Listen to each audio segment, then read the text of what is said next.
Armed with specialized tools, I go on these treasure hunts. Howard Earsom hunts for a toxic problem. No doubt it has Chinese. Defective Chinese drywall is still lurking behind walls. It won't go away. Experts say some homes were not fixed properly. I've seen more bad remediations than good. Others were never fixed. You got to gut a place to fix it? It's a big issue. Leaving the costly problem for an unsuspecting buyer like Reina Albernaz. In order to fix it, it's going to cost at least $160,000. That's more than Reina paid for her home. We're just going to have to eat the cost, or we're going to have to walk away. She says the corrosive drywall is tarnishing her jewelry. This one you can see is like that dark gray, black. And I just cleaned it. And causing more serious electrical problems that are harder to fix. Lights started going out all the time. Reina realized her walls may be the root of her problem when neighbors told her the builder found Chinese drywall in some townhomes in 2009. Pulte Homes said it was isolated, but was it? One neighbor who supposedly didn't have the defective drywall did her own tests years later and found it, just like Reina. I could see someone else, ignorantly buying a house and having no knowledge of its history. It's happening often enough that real estate attorney Scott Weirs says he's seeing a second wave of drywall claims. We have to really be diligent about finding out what exactly the seller knew at the time that they conveyed the property.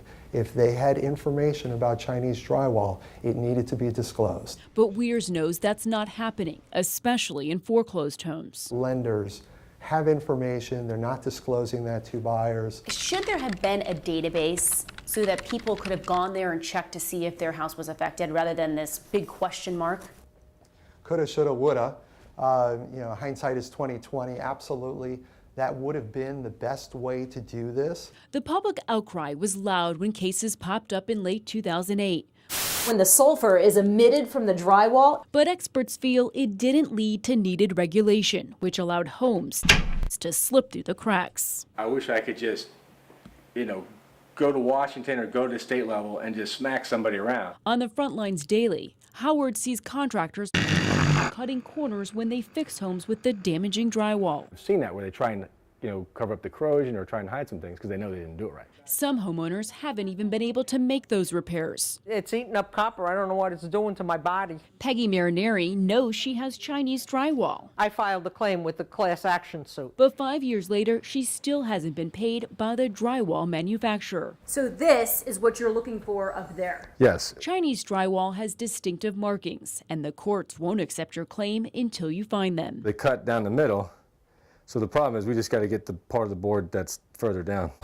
Tracing each cut done by the builder during construction, Howard hunts for the missing sections that will help him piece together this puzzle. Ding, ding, ding. Finally. A milestone that took 5 years and 5 inspections to reach. Got the pictures in my hand and I can see a direct match with the markings that are on the wall here. Thank God.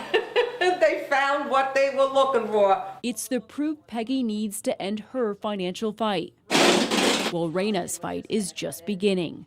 The class action suits against the drywall manufacturers are closed to new claims, leaving Reina with very few options. If the builder doesn't come and, I feel, do the right thing, we're just going to have to eat the cost, or we're going to have to walk away. Pulte Homes offered the family a financial settlement, and they rejected it, fearing it would not cover their costs. But technically, the builder doesn't have to offer anything because they are only liable for 10 years after construction.